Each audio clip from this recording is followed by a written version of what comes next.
Good morning, everybody. We are 3 minutes late. That's because we were having a heated discussion about whether or not you can use apps to order food or you should look at the menu. So for anybody that's familiar with that little Facebook conversation that happened amongst several members of our congregation yesterday, you can see Karen for more information on that. I am staunchly on app, but that's neither here nor there. Today we're going to be in 1 John, so go ahead and open up to that. As you can tell behind me, the class is all about models to live by. This is a little bit of a deviation. I think we've been talking mostly throughout this quarter about heresy and about how to identify it using 1 through 3 John. That's obviously what we're going to do a little bit today, but today we're going to take a break from that, kind of look at individuals and kind of see if we can identify heresy from that perspective. This could be a thin class. I'm not trying to make it necessarily thin, but I think there's only so much you can say about this before we move back to the meaty doctrinal aspects of it. Some of this will carry over into further classes as well, and so we're not going to cover, obviously, all of this in one go. Who has the first prayer? I didn't see earlier. Curtis, thank you for raising your hand. Appreciate it. Go ahead. Thank you. Dear Heavenly Father, we're so glad to be here today, join together, assemble, study more of thy word, better understanding of thy will for us. Pray for our brother Brady as he presents us prepared, that our minds be open, sharp, to discern what is being said. Father, we pray for those not here for reason beyond control, those who are ill, suffering, health issues, that help you restore according to thy will. Pray for those who are not here for other reasons that may be the repetitive figures join us once again. Father, we ask for thy blessings as that comes from understanding thy word. In the name of our Savior Jesus, we pray. Amen. Thank you. As we just mentioned, we're going to be in 1 through 3 John. We'll be bouncing around a little bit inside of those, but 1 John's where you want to be. We'll bounce around through 3 John. That's going to be our primary base of operations. All of it will kind of come into play as we discuss it. When we talk about this idea of models to live by, looking at heresy in individuals, what is the value in being able to identify heresy in people? As I mentioned, a slight deviation from what we normally talk about, but hopefully it all makes sense. Why is it important to be able to see heresy in real living people? Or real dead people, whatever your preference is. Yeah, Dad? You could find there are examples that are in those so you understand what heresy is. Yeah, it's one thing. This is part of a broader conversation I think we always try to have in this type of class, which is moving the concepts in Scripture out of the Scripture, moving them into real life, because that's obviously where we're trying to see all that. But you're right, you can talk about heresy all you want and kind of see it in theoretical senses. When you see it in a living person, you can actually see what it does and what the impact of it is. So I do think that's a big part of it. Joe, did you have something? Okay, I saw hands over here. Well, go ahead. Yeah, you want to be able to discern the truth. That's probably the easiest answer is if you're looking at somebody and you're thinking to yourself, this is somebody I should emulate. If they all of a sudden are showing characteristics of something you shouldn't emulate, you want to be able to discern that and pull away from that. That's one of the issues I think that faces a lot of people is we look at people, we think to ourselves, that's a stand-up, that's a model Christian, that's somebody that I should emulate. And then they start going a little sideways. Do you have the courage to pull back from that? Do you have the wisdom to say, I'm not going to go that path, I'm going to go this path? I think that's an important part of it. Why else is it important to be able to literally spot a heretic? Yes. To be able to spot the difference between someone who is purposefully being divisive versus someone who's just speaking possibly in error. Right. Is important. That's exactly right. And that's exactly where I was going to go with it. But before we do that, I'm going to put a pin in it because Gary had something. Go ahead. Didn't hear what she said necessarily, but 2 John tells us that we have an obligation not to support them or encourage them in that. Right. We read in Jude that we also have some obligation to try to turn them away from that. Yeah, and that is a little bit of what Rachel was talking about. And you're exactly right. It's a very difficult process because in a perfect world we would say, okay, that's a heretic and we're not going to have any part of them, so we're just going to put them to the side and we'll move on with our life. The problem becomes when we begin to actually put the spotting of a heretic into practice, because as Rachel mentioned, it can be a very divisive process. If I look across the aisle and I see somebody that's doing something that I don't like, it's one thing for me to say to that person, well, they're a heretic, when in reality, maybe they're just expressing an opinion. Maybe they're just in error. Maybe they're just misspoken or mistaken about something. So the first step should always be to go to that person and be able to tell that. The second step then is to say, okay, this is something that's creeping into other people. Am I going to handle it here? But to be able to spot the difference between somebody who's actually steeped in heresy and trying to spread that versus somebody that's just mistaken, somebody that's just in a little bit of error, I think that's a little bit of a different issue. It has seemed in vogue for the last 2,000 years. I guess you can't use the phrase in vogue for that. But it has seemed popular for a lot of people to call things false doctrine that are in reality not false doctrine. And when you're going to label somebody a heretic, you've got to be sure about that. And otherwise, you can split a congregation right in half over nothing. Does anybody else have any thoughts or comments on that? We talked, and this is a flowchart we've used a couple times so far this quarter, but this is essentially, once I turn this on, this is essentially a flowchart of how you can see heresy goes into our salvation. Somebody would argue, why is it that what I believe, how does it impact my salvation? Well, you can see right here, 1 John chapter 5 goes all the way back to chapter 2. But belief encourages your actions. Belief influences your actions. How does what you think influence what you do? Why does what I think matter about anything? This is a little bit of a recap. Why can't I just believe whatever I want to, and you be okay with that? Ken? I don't know how I have a knack for standing right behind the pillar and seeing that arm shoot out there, but go ahead.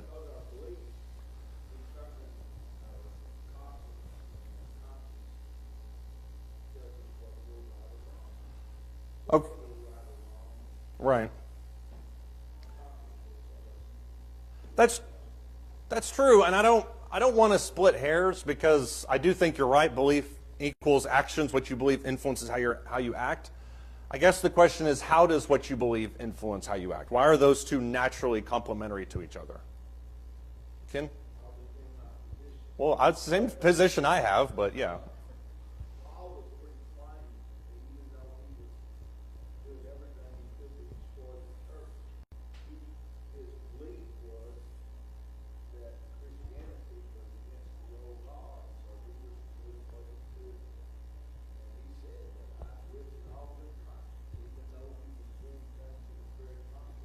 Right.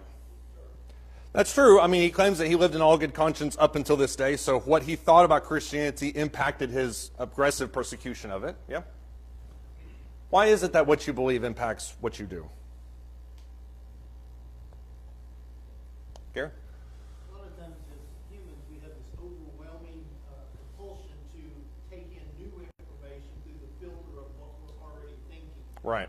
Which leads us to just reinforce what we're thinking without looking for something that may be different and true. Yeah, we look for an echo chamber, and oftentimes that echo chamber is produced outward instead of inward. We have this desire to find those things, we find them, we bring them in, and we just kind of fortify ourselves. Jesus talks about how everything produces from the heart. Envy, maliciousness, strife, murder, all these things produce from the heart. What you are, what you think about yourself is produced inside of your actions. And so that's why these two things exist, and that's why heresy and salvation are necessary byproducts of this. If you're heretical in thought, if you believe X about Jesus and his divinity and his humanity, that's going to influence how you handle persecution. That's going to influence how you handle temptation and evangelism, all these other things, which then has a necessary production or necessary effect on salvation. So that's what we're going to be looking at, kind of this flow chart throughout this quarter. What we're going to be looking at specifically today is this idea of actions. That's how you identify what people are. It's really dangerous, and this is why I appreciate so much what Rachel had to say. It's really dangerous to try and detect motives. And I think sometimes we get into that business where we look at somebody crossways and we think to ourselves, well, that person is trying to do this. They want to do this. They're angling for that. I don't think in regards to heresy you can always determine that. You have to resist, or you have to kind of isolate it within actions. That's what I think the text indicates. Do you agree with that statement or not? Is it possible to detect motives in regards to this type of stuff before they become actions?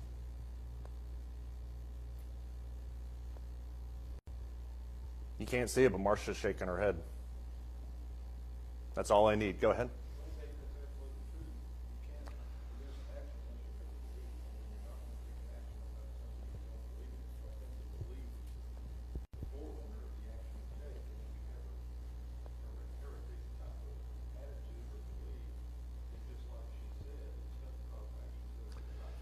It's going to naturally produce actions that are divisive, you're right. And I think what I was getting at was sometimes we try to anticipate the action. We say, well, that person is erring, or that person is tiptoeing towards that, or they already believe this, or they're steeped in this, or whatever phrase we do to try to identify the belief.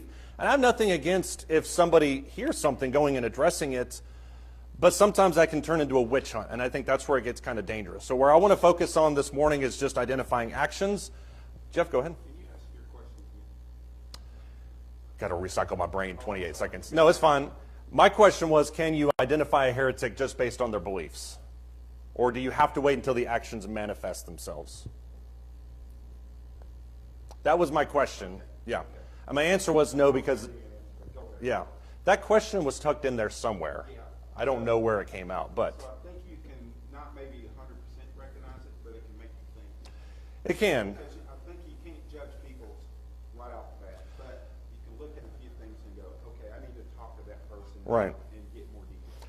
There are all sorts of, I mean, and all of us who have been alive for longer than 20 minutes, we have conversations with people where they say things that kind of make you think, do they believe that? Some people are quick to jump on that, pounce on it, and disfellowship them, when in reality, the more right approach is what Rachel talked about, going and talking to them, seeing what they believe. Yeah. I mean, through just like at work, I've made assumptions and been totally wrong. Just based on a few pieces of information. Right. I'd have asked the questions maybe a little more, I would not have made that bad assumption. Right. Had I just asked, You said you don't want to do that to a person. right. Had I just asked a little more, had I investigated a little bit more, and that's, I think, a very proactive approach. That's what we should be doing, is investigating things that we believe are off. But the actions are what we need to focus on, because that's usually where it manifests itself in what people say, how people act, those types of things. And I think the text backs this up. When you look at passages like 1 John chapter 2, verse 19, John says, they went out from us, but they were not really of us. For if they had been of us, they would have remained with us. But they went out so that it would be shown that they are not all are not of us. This is John's patented circular logic that seems really dangerous when pulled in isolation. But what does he mean in 1 John 2 and verse 19? They went out from us, but they were not really of us. For if they'd been of us, they would have remained with us. But they went out so that not be shown that they were all of us. All are not of us. What does he mean by that? Exactly. It's a somewhat of a scary thought to identify after the fact that heretics were literally amongst us all along. That's not to say that they're the boogeyman and we need to go with our pitchforks and go through everybody. But if you've been sitting in the pews next to somebody for 20 years and then all of a sudden they have a drastically different faith that manifests itself in some really bizarre way, to think to yourself, this is not at all who I thought they were, that can be somewhat of a scary proposition. And that's what John forces us to do, is to analyze them based on their lifestyle. You also see this, I think, in 1 John chapter 4 and 3 John verse 11, rather, when he says, "Beloved, do not imitate what is evil, but imitate what is good." That's a very standard application. If you see something that's bad, don't do it. And he has 3 examples there in 3 John kind of pull from this. But if you see something that is good, emulate that. Emulate how they arrive at conclusions, how they think, how they study. Emulate all of those types of things, because that's really important. Does anybody have any thoughts or comments? Demetrius is one such example. If you look right after this in verse 12, it's almost like John has the statement and then he picks this up in verse 12. He says, Demetrius has received a good testimony from everyone and from the truth itself, and we add our testimony, and you know that our testimony is true. I don't know if there's any bigger compliment that John could give somebody than this, but what stands out to you about this? Go ahead.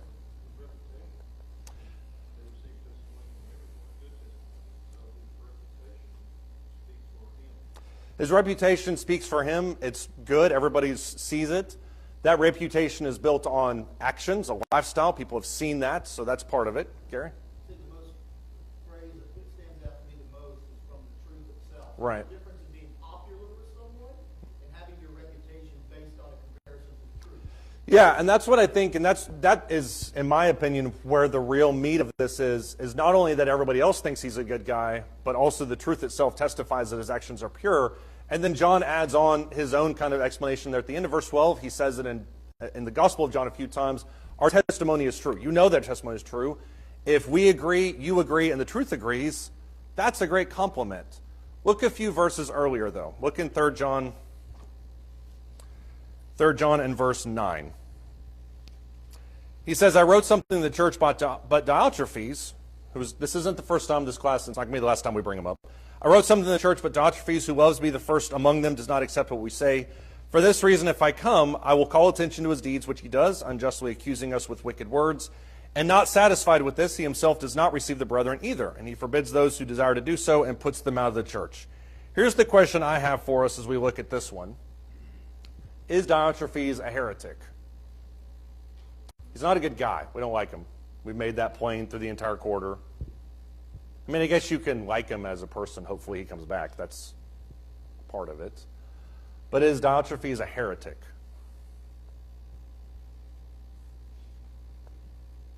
I blocked out 20 minutes for this conversation, so feel free to have at it.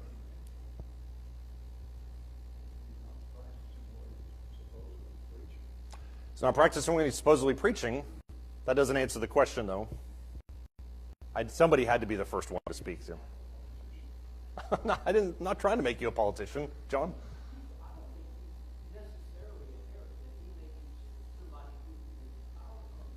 Okay. Yeah, and that, I mean, you can certainly say that about him. And that goes along with what Joe was kind of talking about, where you could certainly say that there are qualities about him that are dangerous. Chris, go ahead.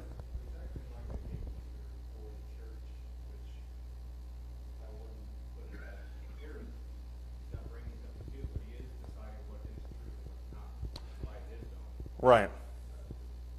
Yeah, he is creating as a gatekeeper his own version of the truth that then stops people from coming in, which I think is an important point to bring out, for sure. Paul, go ahead.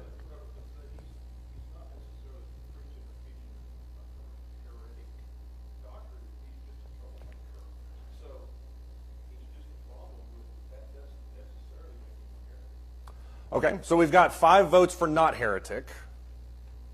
Shell, go ahead.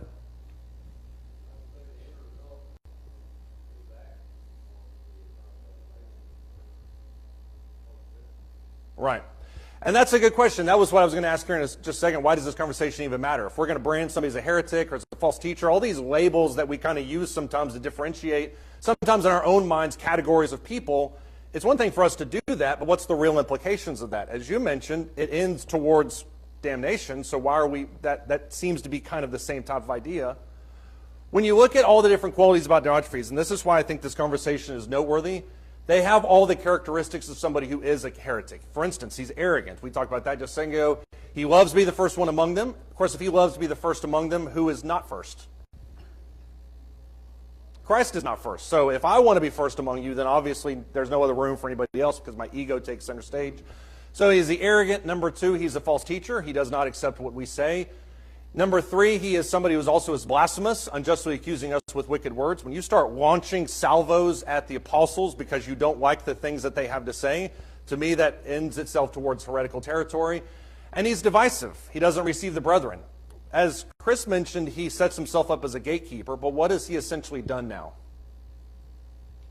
Whether he's a heretic or not doesn't really matter as much as what he's done. Chris?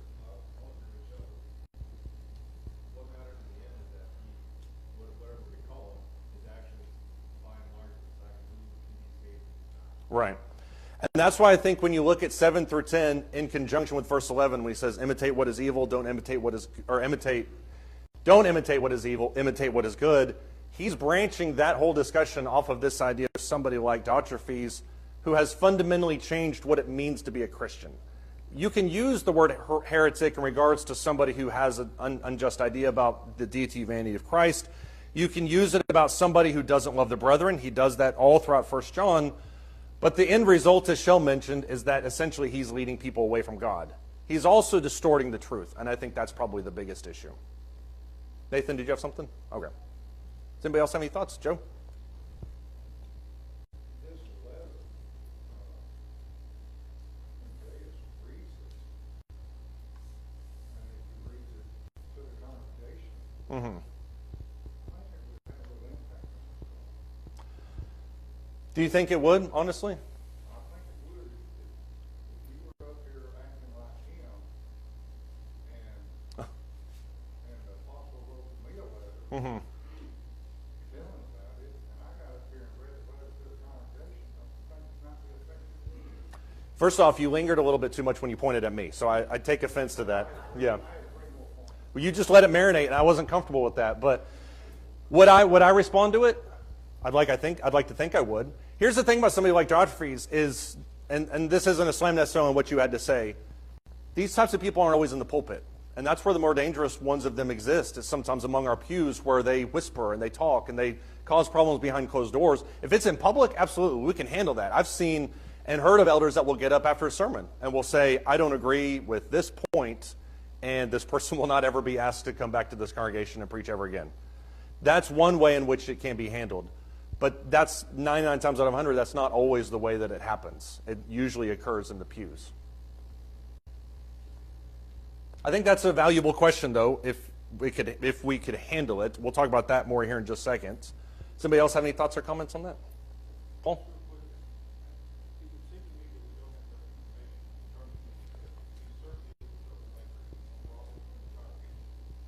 But to be a heretic, actively teaches what they believe, which is incorrect. They actively teach that. I don't think we understand what his teachings are, other than it's just supposed to be taught. And that's a fair statement. I mean, we're not going to sit here 2,000 years later and pronounce any kind of judgment on this person. The whole reason to bring this up to begin with is sometimes we inflate the idea of heresy to be something that is very, very obvious. When in reality, I think based on the information we have, you can label him as such simply based on that second point when it says that he does not accept what we have to say. If you're not willing to accept the apostle's authority on a certain scenario, I mean, this isn't me or you talking, this is the apostle John talking. If you're not willing to accept what the apostles have to say on the matter, what does that say about your spiritual condition? Just real quick, that is a good point. Does not accept what we say. That in itself kind of labels him as a heretic in that he has to be saying something other than what you're saying. We don't know what that is, but the fact that he does not accept, he doesn't just say, I don't accept that. Right.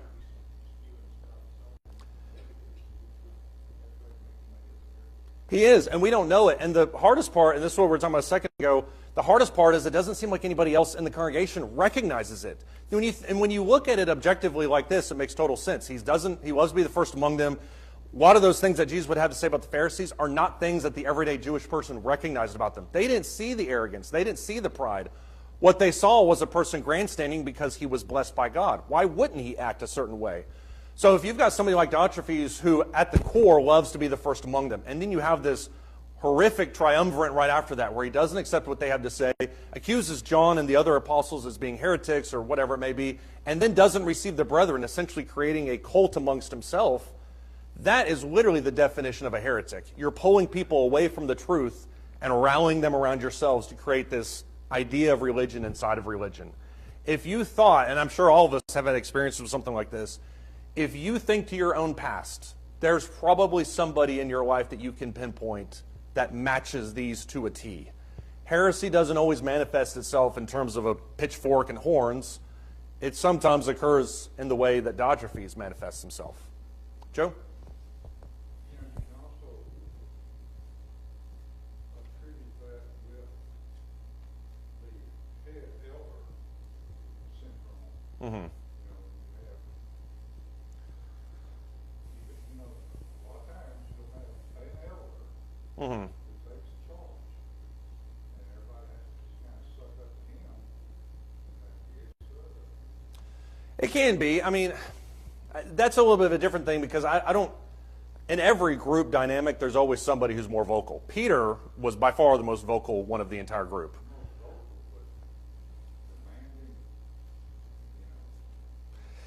Yeah, I mean, even Paul referred to him as a pillar of the truth. So I think that there's some deferment that goes there naturally. And that's why Galatians 2 was such a monumental deal, is because he used that influence for negativity. But the problem with this is you've got that power that's matched with false doctrine. And that's where I think you can kind of see this distortion take place. Carolee? I don't want to read too much into this, but he starts the letter off by saying, "You are so loving, you're so kind, you love everybody, everybody knows it." Mm-hmm. But here's the thing. Yeah, Here's a guy who's probably a sinner. right. I know you love everybody. You need to watch out, be wise, and look at what you do. Right. On the other hand, here's this guy, and he's rendering up to you.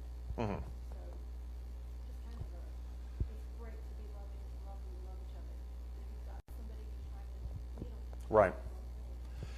Yeah, I don't think that's reading too much into it at all, because we'll talk about Gaius here in just a second.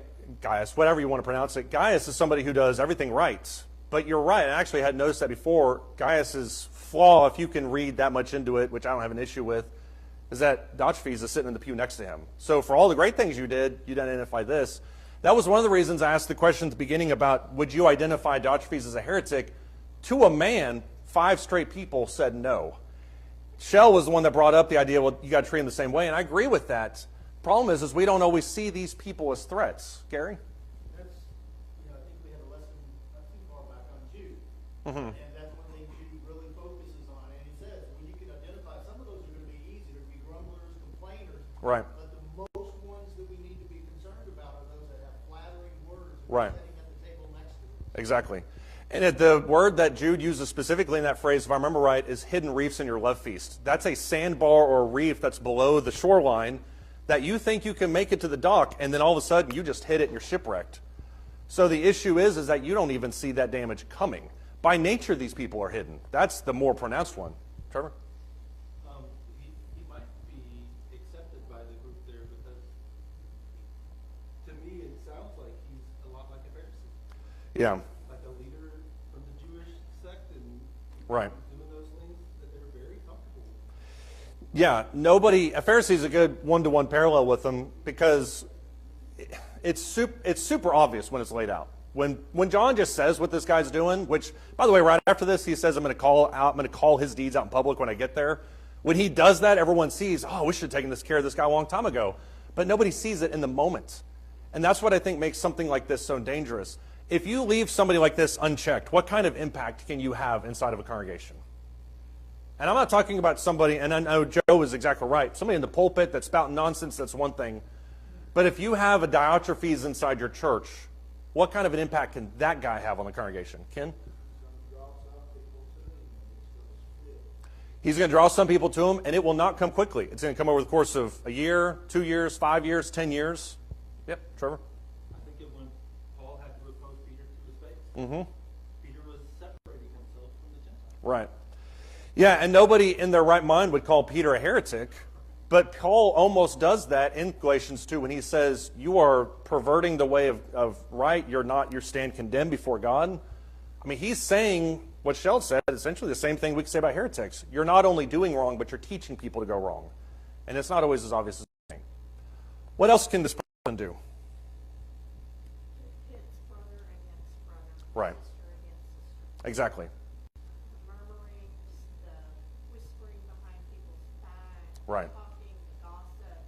I mean, it just opens the door for a whole laundry list of sins Mm-hmm. that begin to go on right under the roof of the church building. Right. If we remember, we talked, I can't remember how many weeks ago it was, we talked about the brethren, 1 John 3, where it talks about loving your brother as one of the marks of being a heretic. Whether you believe specifically in 1 John, whether you believe that Jesus came in the flesh, number 2, whether or not you love your brother. Those are the two ones that John uses to use this when he defines this word heresy.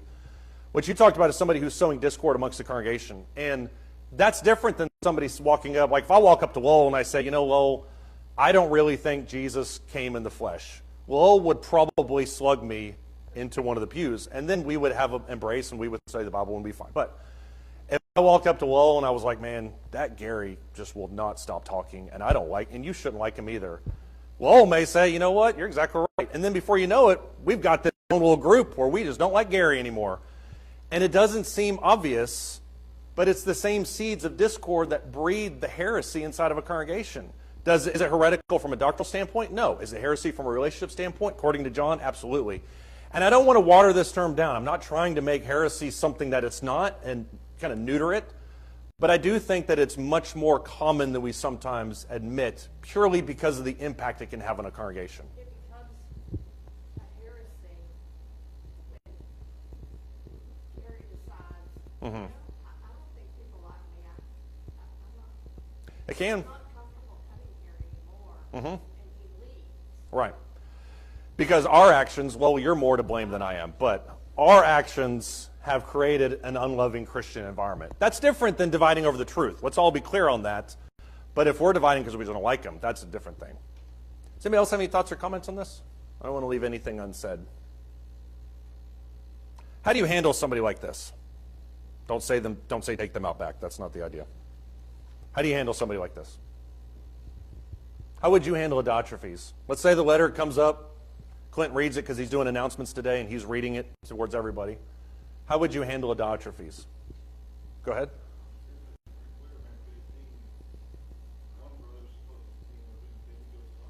Mm-hmm. Right.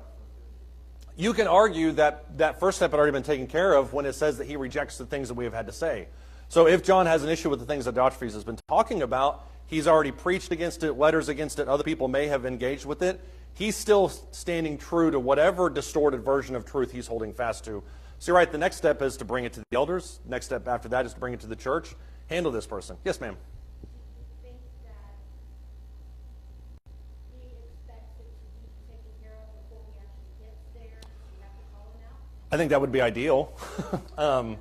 Because if for no other reason, the fact that he knows these people. John is based out of Ephesus. He's probably pushing 90 at this age. The idea that he's got to come towards where John is at, or where these people are at, and start bashing heads in doesn't seem appealing to him. But even more than that, it needs to be handled by the people that have firsthand knowledge of him, see him firsthand, and can see this heresy breeding in real time. That's my answer to that. Does anybody else have any thoughts or comments? Yeah, Gary? Look at 1 Corinthians 5, there's a very similar problem, different specific sin or challenge that they're addressing, but he tells them, don't wait for me. I am in essence with you through the words and the truth that I left with you and taught you. Right. Deliver that person up. Satan, which we can take as confronting and pointing that out. Right. Don't have to wait for the elders to come do that. Or No. evangelists to come do that. Right, and it's very easy for us to pass the buck and say, well, we'll just let Clint handle that because he's more equipped, when in reality, I'm probably more equipped because I see the dude every day. So you're right, it needs to be handled in real time. And if I speak bad about you towards Lowell, Lowell should stand up and say, we're not going to tolerate that kind of behavior, Brady. You need to leave. Look in 1 John chapter 4. This is where we can kind of get into this identification process a little bit more thoroughly. We may not have time to get through everything, but I do want to make sure we cover as much as possible. Keep your finger in 3 John because we're going to be coming back to it in a second. First 1 John chapter 4, starting in verse 1. He said, Beloved, do not believe every spirit, but test the spirits to see whether they are from God, because many false prophets have gone out into the world. By this you know the Spirit of God. Every spirit that confesses Jesus Christ has come in the flesh is from God, and every spirit that does not confess Jesus is not from God.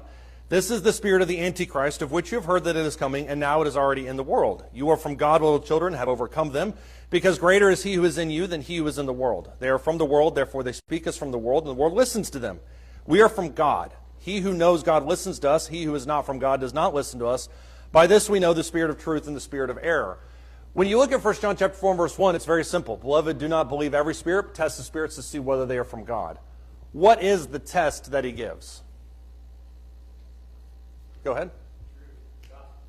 The gospel truth, exactly. Specifically, what part of the gospel truth? Right, Jesus coming in the flesh. This is a very simple rubric. If you want to examine heresy and not heresy, that's fine. But he says this is how you know somebody is in the truth, is whether or not they confess that Jesus Christ has come in the flesh is from God. Is that the only test we can use? Or here's a better question. How can this test have ramifications into other things? How does somebody who is kind of iffy on this subject, how do they turn into a Diotrephes?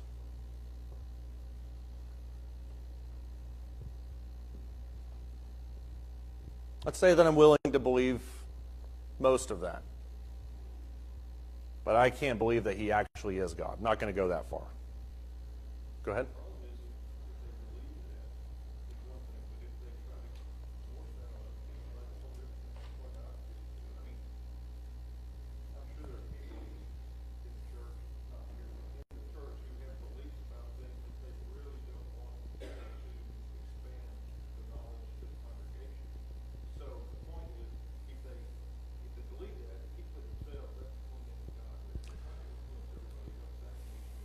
I agree with that to some extent. At the same time, John uses a very base level understanding of religion with these verses that everybody should share on some level. If you don't believe that Jesus Christ came in the flesh, then there needs to be a conversation. It can't be one of those things we hold to ourselves. Keep going.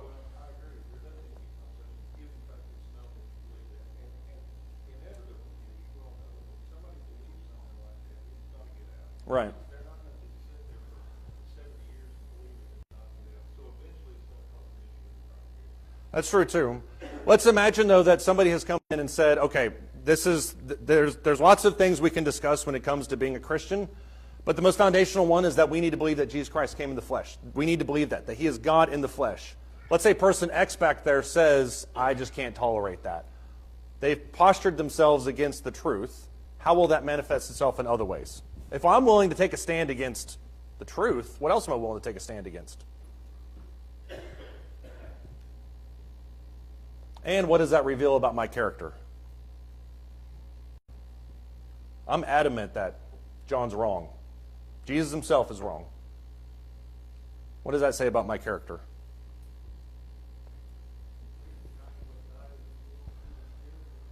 Right. I'm denying what Jesus has said, and that I'm denying what was said in the Spirit. I'm denying that Jesus came in the Spirit and in the flesh. Well, it shows a very big person in fact that they continue to associate with people that believe otherwise. People believe that. Why would you show up in a congregation other than to be a troublemaker? That's very important. That's true. And arrogant is the key word that I wanted to focus in on.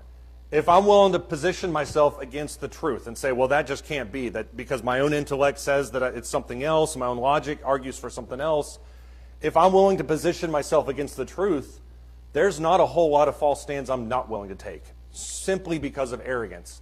And that's where you see that dichotomy between somebody like Diotrephes and somebody like Gaius. Look back at 3 John.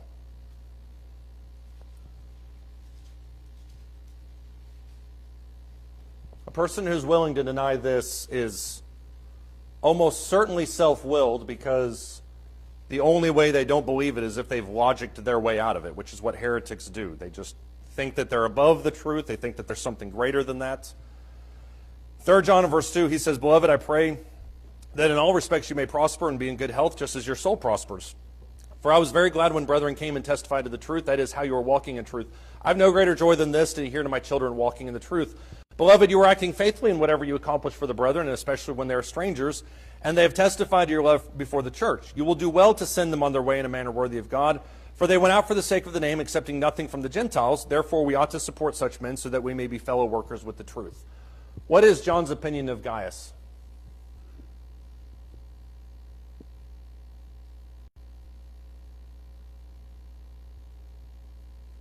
Curtis? Very high opinion that Gaius or Gaius is followed walking after the truth, that he is a true Christian, and that he listens to whatever God has to practice. Right. What's fascinating to me about this epistle, 3 John, is that, number one, it's really short. It's not long at all. And it really only has 3 main characters. You have Gaius, who is kind of seen as this pillar. That's the object of the entire thing. Half the epistle is written to them. Then you have Diotrephes, who is kind of seen as a counterweight. And then you have Demetrius, who's kind of seen as this third character that kind of exemplifies what it means to be truthful, what it means to be honest, kind of an object lesson. But most of the attention is placed towards Gaius. Why does he do that? Why spend 8 verses out of 15 talking about how great Gaius is? He's the example to follow. So that's the reason, in my opinion, why there's so much biblical real estate given to him. What should we follow about him? Well, he was Paul's traveling companion, so he saw how it's done. That's true. So imitate me as I imitate Christ. It's Right. right down the line. That's true. You saw me. I'm glad to see that you're continuing on with what we had already done, so everybody else should follow him. Curtis? Gaius is the standard model. He's the pattern that the rest of it should carry in. That's true. If you think that you're great, compare yourself against Gaius, you'll probably find a weakness at some point, something you can improve on. What specifically, though, do we model about him? Everything about him, from what's said here, is everything he does is based on the truth. That's true. His feelings Right. or his preferences. Right. And that's why I think the intersection in this class throughout this quarter about truth and love, I think, are so interesting, because he oftentimes ascribes things to truth that we would almost describe as an emotional state. What you mentioned, the person that Gaius is somebody who's extremely warm, seems hospitable, all these different things. But the preeminent thing that's said about him at the beginning, 2 verses of which is about how he stands in truth. That's how you know, we talked about earlier, that his actions are based off of his beliefs. He believes this about God and about others and about himself, and that manifests itself inside of his actions. So I think that's where you can see this correlation pretty well. But what specifically do we model about him? We still haven't figured out the pronunciation for his name. It's been 2,000 years, so that's a little difficult. But what do we model about him? Okay, his actions, but what specifically about his actions? That he followed the truth, and that's what everybody says that they want, is you want a church full of people that follow the truth. And I'm right there with you. I'm not diminishing that comment at all. But truth isn't manifested in Gaius' case as evangelism. It isn't manifested as standing up to persecution. How is it manifested? He says, you live in truth. And then he spends 8 verses talking about how that's seen. What is he? Hospitality, exactly. It's an interesting kind of connection, and that's why that's what I really wanted to explore with this specific class particularly. But if you look at who Gaius is, it starts in verses 2 through 4 with this idea of him walking in truth, living in truth, abiding in truth. It's all things that he says in 1 John and the Gospel of John. But then he goes into his love. He loves the truth. That's the obvious part there, verses 3 through 4. But he also loves others. You can see that in verse 5. You can also see that he loves the church in verse 6. What is that connection between loving the truth and loving others and loving the church? Why is there a connection there? If I love the truth to my core, and I'm willing to bow the knee to the truth about God, that he came in the flesh, that he sacrificed himself for us, why does that have any connection to what I do for other people? Go ahead. That's true. If I love the truth, which is Jesus came in the flesh to die for me, it's not a theological thought as much as a reality. Jesus could have stayed in heaven. He chose not to. He chose to sacrifice himself for me. If I'm willing to admit that about him and be thankful for that, then why would I not have the same attitude towards other people? That's the manifestation of truth in our lives. That's why brotherly love is one of the marks of heresy. Go ahead. It would seem incongruent to say that we love Jesus and not also love his body. Right. The church that he gave his body physically for that. Right. And it is literally his body, literally in the spiritual sense. The church is his body. Right. So how can we hate his body but love him? That's exactly what John brings up in 1 John. How can you love God whom you haven't seen and hate your brother whom you have seen? You can't claim to love the truth and love God while you have a posture of defiance against what he says to be true and against the people who are trying to live like him. That's why the church is so valuable. It's why it's so important, is because we see in other people a manifestation of the truth, which is hospitality and love and service and sacrifice and all the things that are embodied in who Jesus was. There's a reason why John is called the Apostle of Love, and this is a big part of it. Let's ask this as we finish. Left unchecked, what kind of an impact can a man like Gaius have on the church? Not Gaius, that's somebody else, but what kind of impact can Gaius have on the church? Let's say we had a church full of Gaiuses. Guy? I don't know. Whatever. Paul?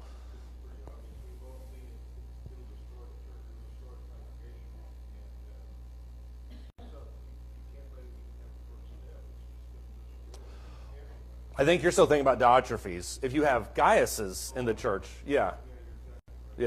Hopefully Gaiuses don't destroy the church. Right. Yeah. What kind of an impact does somebody like Gaius have? And we use those phrases. What kind of an impact will a Gaius have on a church? Let's say you got 3 Gaiuses. Got a full deck of Gaiuses.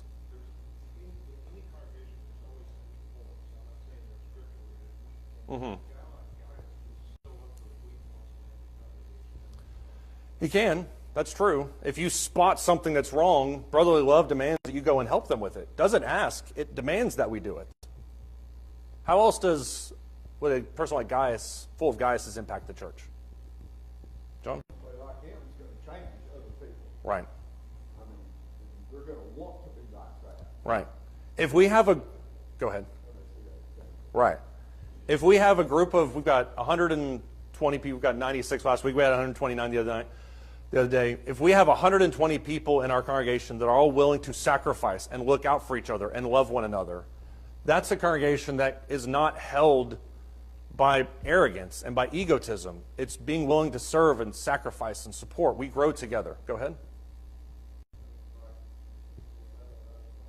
Right. That's exactly right. Just as Paul would say in 1 Corinthians 5, a little leaven leavens the whole lump, he would also say in Ephesians that every joint supplies to the building up of the body of Christ. You can't do that when you're arrogantly posturing yourself against Jesus, and certainly not against other people. You have to be willing to sacrifice for each other. Go ahead.